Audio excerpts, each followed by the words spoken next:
Well, have you ever been at work and said the words, "I need a vacation"? I literally said that 5 minutes ago. Well, we all need a break now and then so we don't get burned out at work. And that applies even more so today. That's right, because the World Health Organization now acknowledges workplace burnout as a medical diagnosis. And here to help us learn more about what that really means is psychologist Dr. Rose Zako. Thank you so much for joining us again. We're glad to have you back.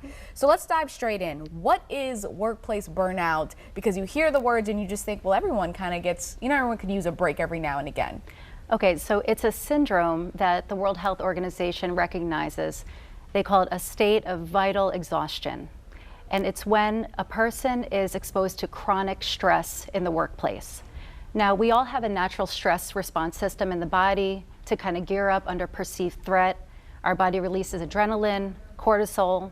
Fight or flight. Fight or flight. Yeah. It's natural, it's healthy, it's part of our evolution. But when we're overexposed for prolonged periods of time to chronic stress, it wreaks all kinds of havoc in our bodies. Let's talk about some of those because it is long-term effects of stress. Yes. There's diseases and all kinds of stuff. Absolutely. So it affects our immune system, our digestive system, our ability to think clearly, our memory, concentration. It affects all parts of our body. Yeah.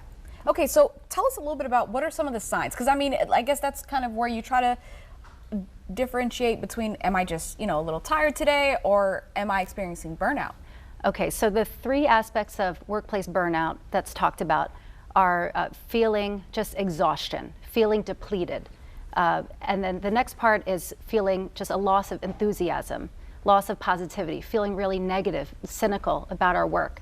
And the third part is this low efficacy at work, inefficacy at work, not feeling as effective, having low performance at work. So those are sort of the three parts of workplace burnout.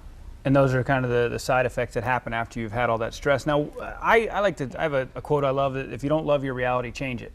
And so there's a certain level of like, oh, this is just normal, easy stuff. But then at a certain point, you may have to consider changing careers, right? Absolutely. It depends on, your workplace. Some workplaces are toxic and unhealthy to be around. Yeah. And no matter what you do to try to make your workplace a better situation, you focus on activities that enliven you, that you enjoy, that there's bullying, sometimes there's bullying in the workplace, sometimes there's not good administrative support, you don't have good support from leadership, and sometimes it is important to think about changing and leaving. So really quickly, what are some things people can do to prevent that, to prevent workplace burnout? So one thing we can do is de-stress.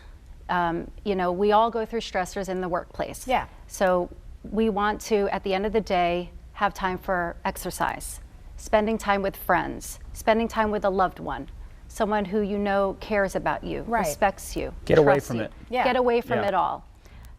Focusing on deep breathing. Yeah. Laughter, crying, letting it out, focusing on art, doing things to take care of yourself. Yeah. Good information, Well, Doc. thank you so much for being here, Doctor. We Of course. appreciate having Thank you so much. And you guys can catch this segment a little later today on our website, firstcoastliving.net.